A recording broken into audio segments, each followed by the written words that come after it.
With the way my mind is bombarded, people are offending me, people are owing me, people are insulting, a lot of things, mockery. What is Satan afraid of?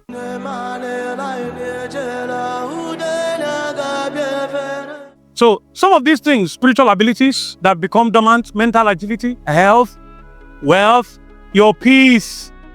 Peace is easily stolen by Satan through offense. Peace. Peace.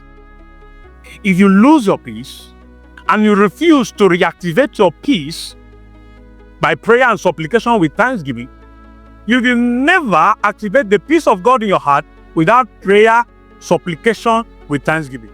If you do prayer and supplication without thanksgiving, it won't come. It will be stirred up. Oh, the power of thanksgiving is the quickest way to activate the peace of God in your heart. Thanksgiving. No matter how difficult or turbulent the situation is, you go somewhere, kneel down and thank God. Father, honestly, the way my body feels is like I shouldn't thank you. But I want to intentionally thank you for who you are. You are God. I'm telling you that my situation does not negate who you are. It doesn't. And they will say, is it true? I said, yes. If you die in court, if I die because of the situation, is an expressway to meet with my Lord. Angels will be agitated. This person is stirring up some. Can he reach this threshold? If this person can reach this threshold, we are going to come in with force. Close to that point you are supposed to reach for angelic manifestation, offenses will be very fierce. And so, like I taught on Friday, the question is, what is Satan afraid of? With the way my mind is bombarded, people are offending me, people are owing me, people are insulting, a lot of things, mockery. What is Satan afraid of? Satan will tell you, see, you don't finish, call this person, do this one. Hey, you don't. I said, wait till you go talk tomorrow. How you go do am? Using your body to destabilize you. You tell the devil, well, I'm going to go thank God and sleep. If I stay awake now and get worried and have high blood pressure, does it change it? What should I rather do? Oh, thank you, Father. You think we just come, talk to somebody prophetically, and then go to sleep? It's a joke. Even if an angel came back from heaven and said, from today, whenever you speak under the power of the Holy Ghost, nobody can contradict. Tell the angel, yes, thank you. I heard what you said. When you finish everything you're doing, you go in. Father, thank you because of this. I know this is done. Oh, thank you, Lord. Oh, thank you, Father. Maybe you kneel down. Maybe you go flat. People don't know. People think that this just happened. You thank him. Thank you, Father. Despite this, I thank you. It activates peace in your life quicker than any other principle. Thank you for my wife. Thank you for my husband, my father, my mother, my brothers, my boss. The glory of God is upon them. They are acting properly in the name of Jesus. Father, it doesn't matter what he just said. I know that your peace garrison and envelops him, envelops this company, envelops this marriage, envelops this home, this neighborhood. And I give you praise, mighty God. Intentionally. Not like a formula. Intentionally. And you see things change. I thank you, Father. There's a supply of clients, a supply of jobs, a supply. Oh, thank you, Lord. They are coming in droves. They are coming, oh, in multiple measures. I give you praise, mighty God. My scores are good. Oh, thank you, Lord Jesus. You are causing something in the realm of the spirit to shift. You think it's just prayer? Shakaka, papa, papa. No. That one can activate your spirit. Satan comes to you to say, which thanksgiving they do? You and this person know the quarrel.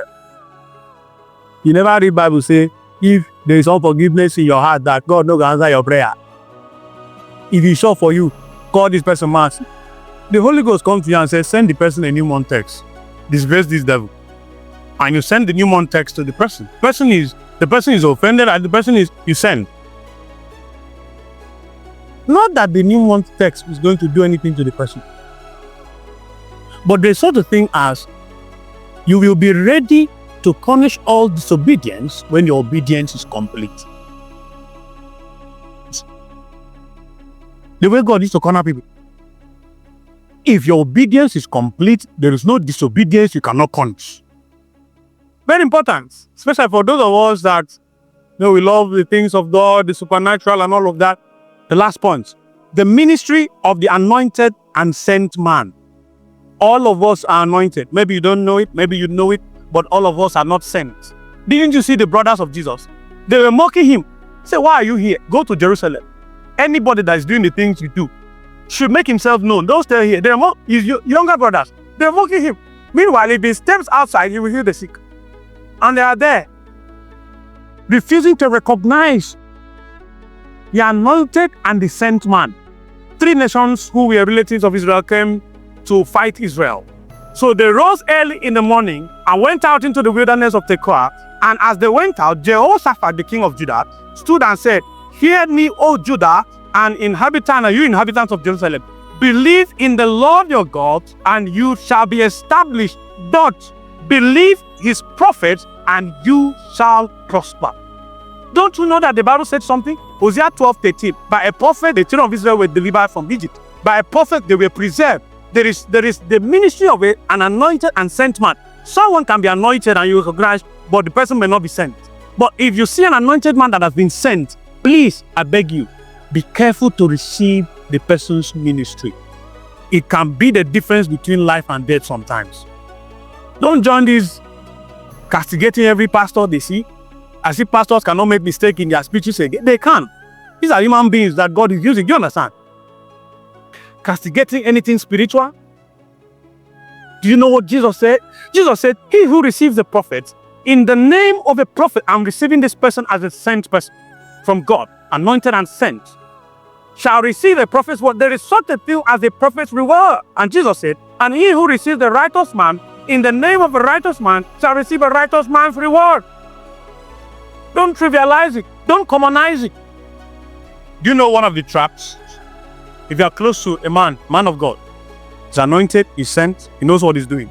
The temptation the devil will tempt you will be not to recognize when he's under the power, when he's under the glory, when his words are going to be very potent. You will recognize it. You will count everything as a sin. If I call somebody now and said, you are blessed, the person may think that it's just the normal Christian rhetoric. Meanwhile, I myself, making that utterance, I am ministering. If someone comes to me and says, pray for me, and I say, the hand of the Lord be with you,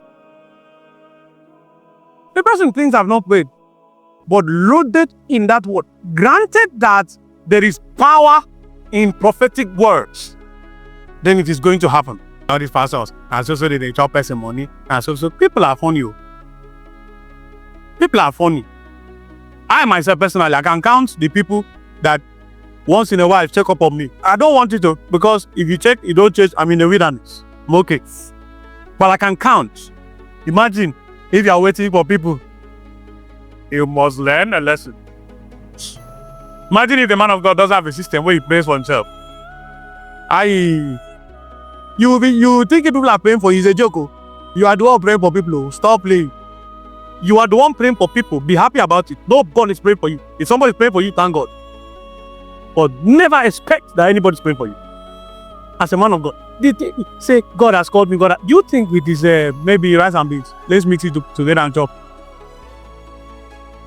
God will wake you up to pray for people who are going astray, who don't even respect you. And he will tell you to weep for them. He will tell you to fast. If God can find a man that is compassionate and willing, he will anoint that person. He will send the person. He will approve the person. That's what God looks at the heart. As you enter this week, things will be recovered in your lives. Amen. Least expected, but they come. Amen. They come. Amen. Somebody's spiritual fire is being restored. Amen. Spiritual fire restored. Amen.